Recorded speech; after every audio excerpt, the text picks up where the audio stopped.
Deciding the price to charge for your membership is one of those things that seems like it should be easy, simple, straightforward. But often it's far, far from it. There's no clear formula. There's no sensible way of coming up with a price for your membership. There's so many different ways to approach it, so many different factors, and quite a lot of the time, pricing is illogical because so much of it has to do with the perception of the value that your membership delivers. So in today's episode, we're going to talk a bit about that and look at the different ways in which multiple different angles, different perspectives can affect your decision on membership pricing. Here we go. You're listening to the Membership Guys podcast, bringing you proven, practical tips and advice from the leading experts on growing a successful membership business each and every week. And now, here's your host, Mike Morrison. Welcome. This is episode 320 of the Membership Guys podcast. I'm your host, Mike Morrison. Thank you so much for joining me this week. If you're new to the show, make sure you hit the subscribe button in your podcast app to ensure that, just like Aerosmith wanted, you aren't going to miss a thing. You don't want to miss a thing? Ain't going to miss a thing. I really should learn the title of that song before I try and make that joke.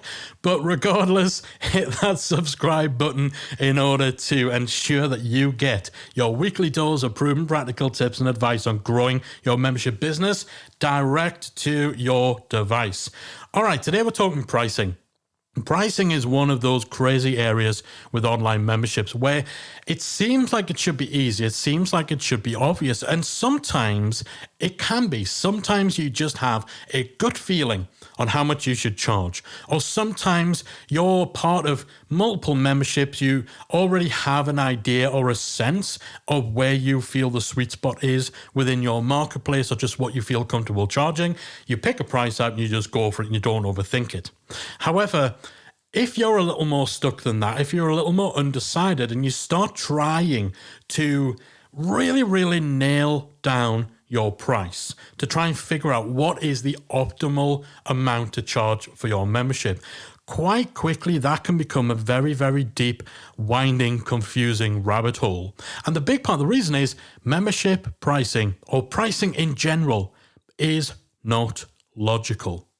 So much of pricing comes down to trying to navigate a multitude of different influences to trying to preempt various subconscious psychological decision-making factors that people will make when joining your membership. And before too long, you tie yourself in knots when you just kind of want to say, you know what, screw it, let's just charge $50 a month. So I kind of want to delve into that a little bit. We talked about how to figure out what to charge for your membership back in episode 218. So if you head to themembershipguys.com/218, numbers, not letters, membershipguys.com/218, then you'll get that blow-by-blow workthrough of how to figure out what to charge for your membership, as well as a bit of information about what standard pricing is within the membership space. But I really want to talk about this idea of value, perception of value, how it affects your decisions over pricing, how it will affect the way in which your potential members and customers will interpret your pricing, what sort of things they'll be thinking about, and how perception will change depending on whose point of view you're actually looking at. And a big part of the reason I want to share this, one, I just think it's kind of an interesting topic. Pricing is one of those things I kind of geek out about because, again, on the surface, it should be the easiest thing in the world. Just pick a blooming number. But once you dive into it, there's just so much at play. And the reason I want to talk about this and the reason I want to blow this rabbit hole open is almost to demonstrate why you shouldn't worry too much about getting it right, and why the idea of, optimizing for the absolute perfect price is kind of a fool's errand, because so much of it comes down to perceptions that you can't control, perceptions that will be different depending on whose perception it is.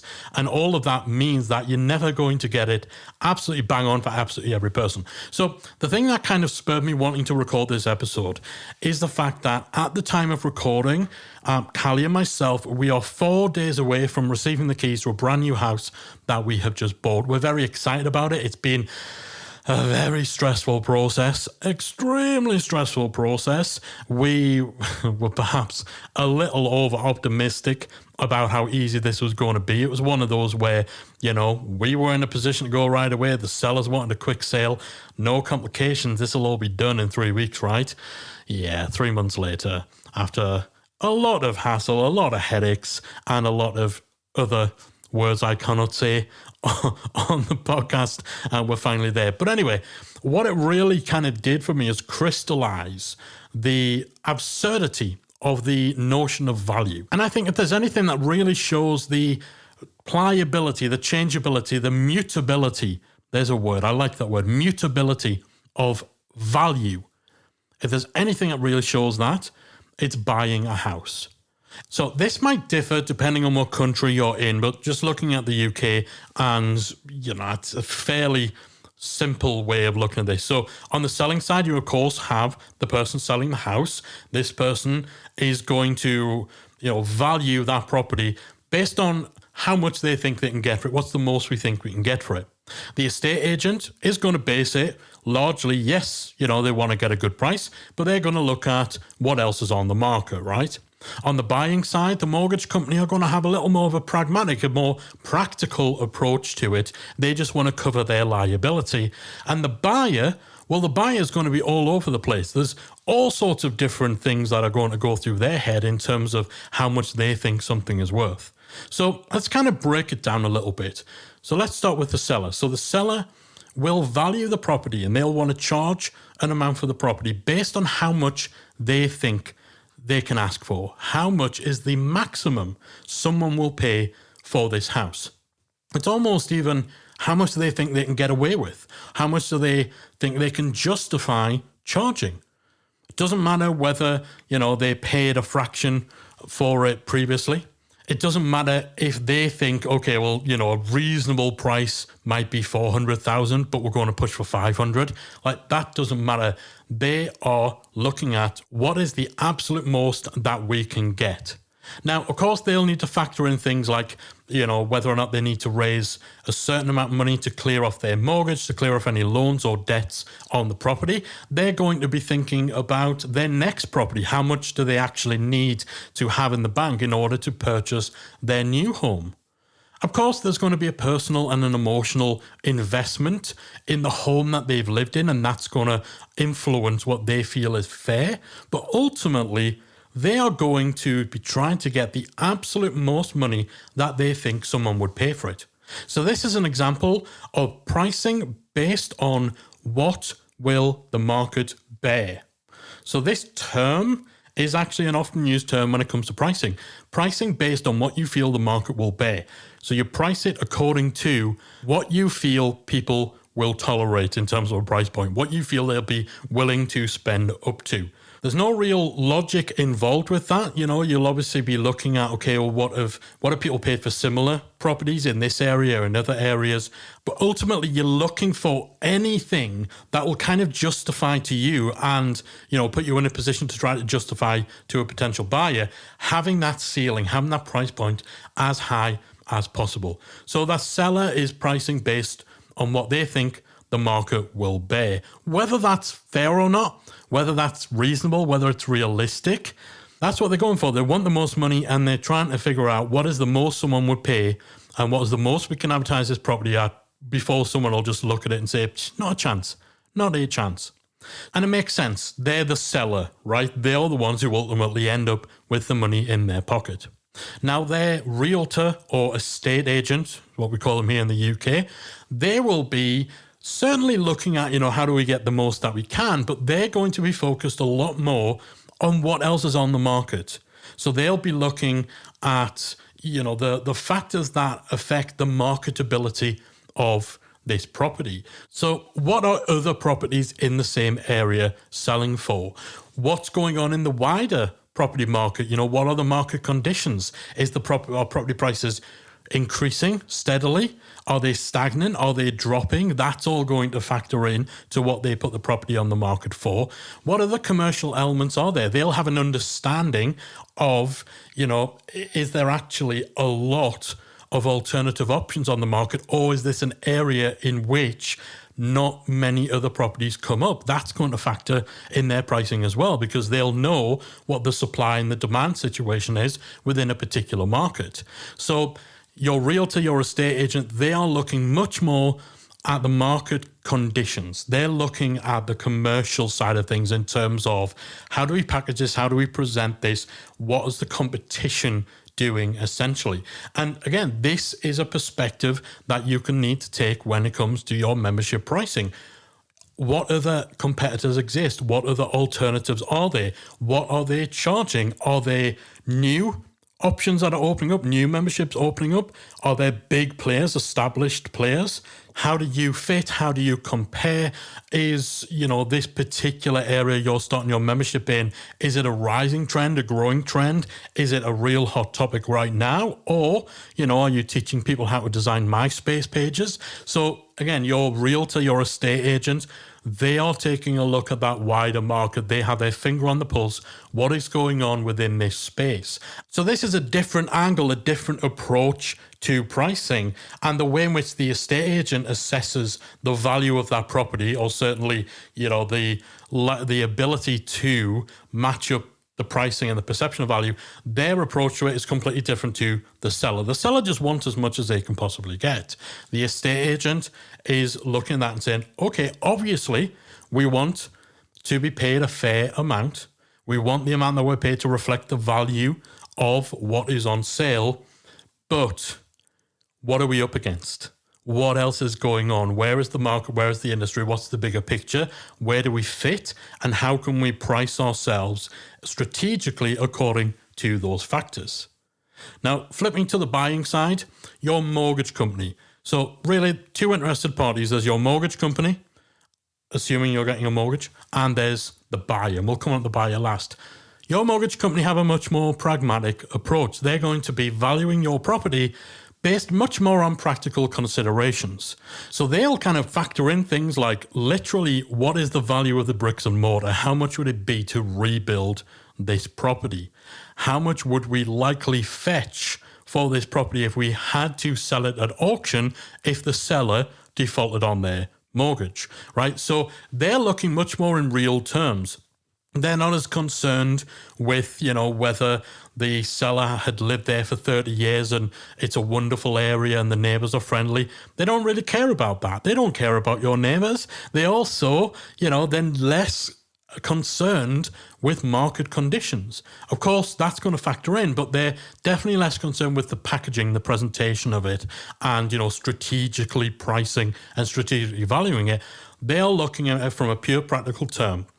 If the seller defaulted on their mortgage, their home loan, and we had to repossess this and try to get our loan back, what is the amount that we could realistically value this property at, that we could realistically expect to recover at an auction in the fastest possible time, without nonsense, without having to, wait 3 months for people to make their minds up?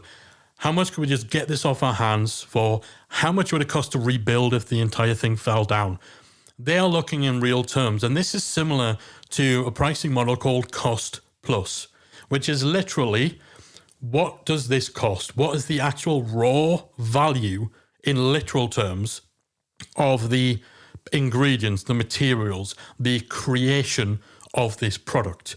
So with your home, with your house, it's bricks, it's mortar, it's the value of the land, it's stuff like that.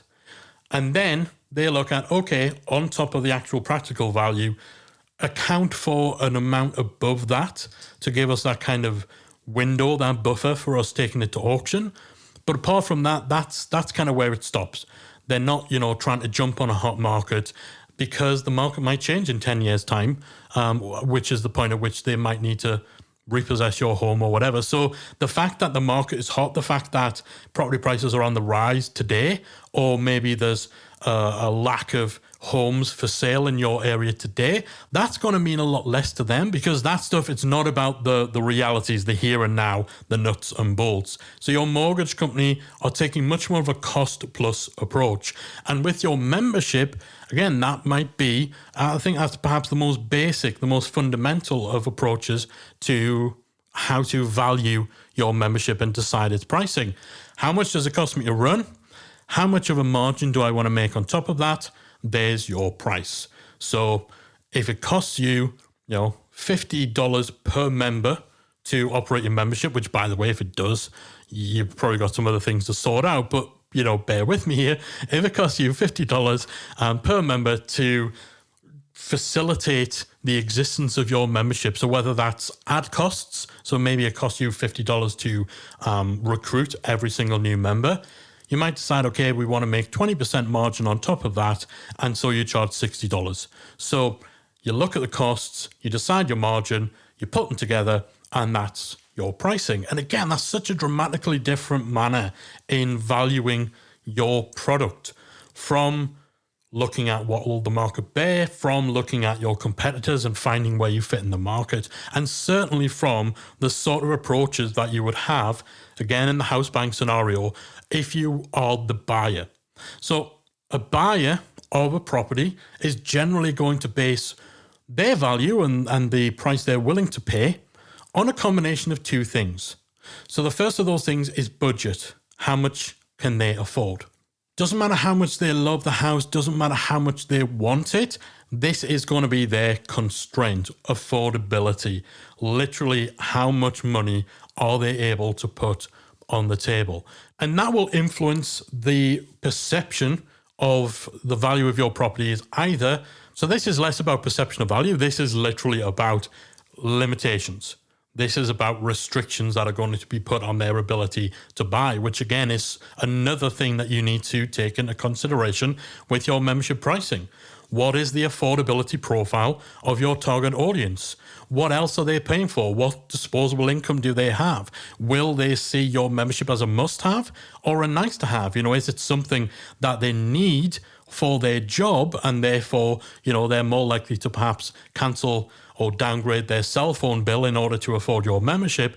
Or is it always going to be something that really depends on how much spare budget they have, right? So these are all things that, potential members of a membership site are going to be thinking about. If someone literally cannot afford your membership, well, it doesn't matter really whether they think it's a great place. It doesn't matter whether they love being a member. If they literally do not have the cash in their bank to pay your monthly fees, well, they can't be a member, right? So again, that's another thing we've got to think about with our pricing. But the most variable thing to consider with pricing, and particularly with perception of value, comes down to what your membership does for your members and their life. And this, once again, you get this with buying a house. What are the personal reasons they want it? What aspects of the house appeal to them? And these are always going to be so very, very different. For us in buying a house, there's a few things for us that aren't going to be a factor for other people. One of the first things is the house that we're buying is probably the closest that I'll be to my family and to where I originally grew up. Probably the closest I've been in over 10 years. So that's a factor. And I'm getting on no, I don't want to say I'm getting on, because I'm still relatively young-ish, but certainly as the years go by, I'm becoming a little bit softer, a little more nostalgic, a little more melancholy for spending a bit of time around my family, seeing my nieces, my brother, and all these people, and potentially, reconnecting with old friends. Now, 5 years ago, would that have been as much of a valuable thing to me? Maybe not. But right now, just for where I am in my journey, that element, very, very specific to me and to Callie, that gives the property added value.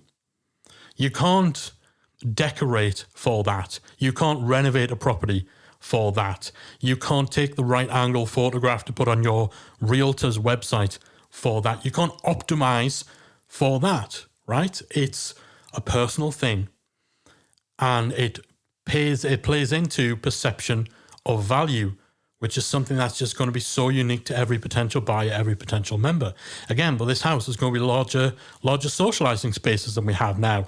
Lots of zones, I suppose is the word for it. So lots of areas of the house that myself or Callie can either go to independently or go to together, which almost give you a change of scenery without needing to leave the house. That's very important for us because we are a couple who run a business together. Sometimes you need a little bit of space. And even if you don't need space from each other, there's some things like Callie and I find when we're talking big picture stuff, we like to change the scenery. We don't, she doesn't come to my office and we plan out big picture. I don't go to hers to plan it out. We usually have to go to a different room, a different zone. So again, that's something that's not going to be as important to everybody. We need space for 2 separate offices. Again, we work from home. That's not going to be a factor for lots of people. Now, we don't have kids. So where other people might want bedrooms and, the fact that they're going to be used as bedrooms will have implications on whether rooms are suitable or not. For us, we need to think about, okay, will this room do as an office? How far will it be from the internet router? How far is it from the door? So if the doorbell goes in the middle of the day, how far do we have to run through the house to go and answer it? Again, very specific to our circumstance. This house, it's a very nice house. It has an outdoor building with a gym and a pool. Now, those things, they make a change of lifestyle possible. And that's a big, big thing. And it's something that wouldn't be possible with other options. So again, some people will go and see that and think, well, it's wasted space. I can't swim. I don't want to swim. Why would I want to maintain a pool? Whereas we see it and we see a potential lifestyle change that appeals to us in a big, big way. And that all feeds into value perception. Then there's things we don't care about. We don't care about schools. Other than the fact we don't want to be too close to them. We don't want the noise of being too close to schools. We don't want people parking outside our drive and blocking our drive because they're picking their kids up from school, which happens a lot here in the UK. But other than that, we don't have to think about catchment areas. We don't need to think about, will our little kids be able to get in the local schools? We don't have kids. We have no intentions of having kids. So something that is usually a huge factor for most house buyers is irrelevant to us. We also don't care about commute times because we don't commute. We don't really care too much about transport links because we don't generally take public transport. So again, a different couple could walk in that house and value completely the opposite things to us. And they could look and say, yeah, I wouldn't pay X amount for this because it's too far away from work, because it's not close to any schools, because the layout of the house doesn't fit how we want to use it. So the whole point of all this is to really kind of put you in your members' shoes and recognize that every buying decision is an individual one. Every buying decision is a personal one. What will your membership do for them? Where will it meet them at? So where are they right now? What's going on in their life? And where will your membership meet them at within their journey? How will it fit? What is it going to make possible for them? What's it going to change for them? Why is that something they'd be interested in? What other factors are at play? And when you start to realize the reality that every single person who visits your sales page, reads your marketing collateral, opens up a sales email and contemplates joining your membership, every single one of them will have an entire backstory, an entire collection of different factors, different thought processes going on around their decision to join your membership. Then the notion that you could come up with a price that each and every one of them would look at and say, yes, this accurately matches the way in which I perceive and value this membership. It's ludicrous, right? So that's really the crux of what this episode is about. It's not really to teach you anything, but almost to kind of demonstrate just how nuts it can get where you actually dive deeper into the whole notion of figuring out the right price, the perfect price, the optimal price for your membership site. There are so many different approaches that you could take to pricing up any sort of product like a membership. You can look at what you think the market will bear. So what's the most we think we can charge before we start turning people away? You can look at what are other people doing and, how does what's going on in the market reflect on what we can charge for this membership?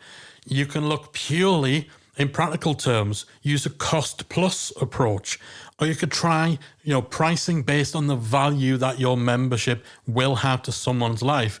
But with all of these, there's so much going on. There's so much changing. There's so much that's individual, that's mega specific, that you're never going to be able to land on that one perfect price to absolutely nail it. So if you're struggling with pricing right now, if you found yourself wondering, am I charging too much? Am I charging too little? If you had someone email and say, I would love to join your membership, but I just don't feel it's worth what you're charging.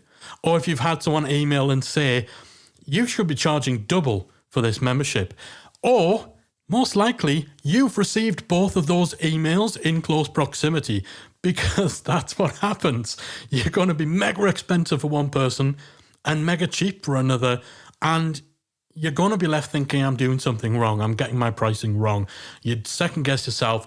That affects your confidence, which affects your willingness to promote and grow your membership. And it just becomes a whole big thing. So I hope today's episode, while it's a little bit of a strange one, and if you're thinking, Mike, why in the world have I just sat and listened to you rant about your new house for the last 30 minutes? Well, I hope the point came across. I thought the house buying process, and particularly the whole thing around how much each different party involved values the property at, I just thought that was such a good mirror image of just pricing a product like a membership. I suppose any kind of product. So I do hope it's given a little food for thought.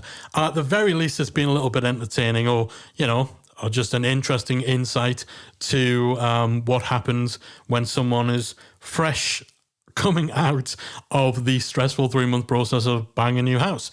And hey, who knows, maybe this is just kind of the manic ravings of someone whose mind is being completely broken by, the property market. So I'm sure someone will come along and have a quiet word in my ear if that's the case. But I do hope that you found something of value in today's show. If you have, I will be back again next week with another installment of the Membership Guys podcast. Bye for now. If you enjoyed this week's episode of the Membership Guys podcast, we invite you to check out membershipacademy.com. The Membership Academy is the essential resource for anyone at any stage of starting, growing, and running a membership website. Whether you're still trying to figure out what your idea is going to be, or whether your website's already up and running and you're just looking for ways to grow it and attract new members, then the Membership Academy can help you to get to the next level. With our extensive course library, step-by-step membership roadmap, exclusive member-only discount perks and tools, as well as our supportive, active community that will help you along the way with feedback, encouragement and advice, the Membership Academy is the perfect place to be for anyone looking to start, manage and grow a successful membership business. Check it out at membershipacademy.com.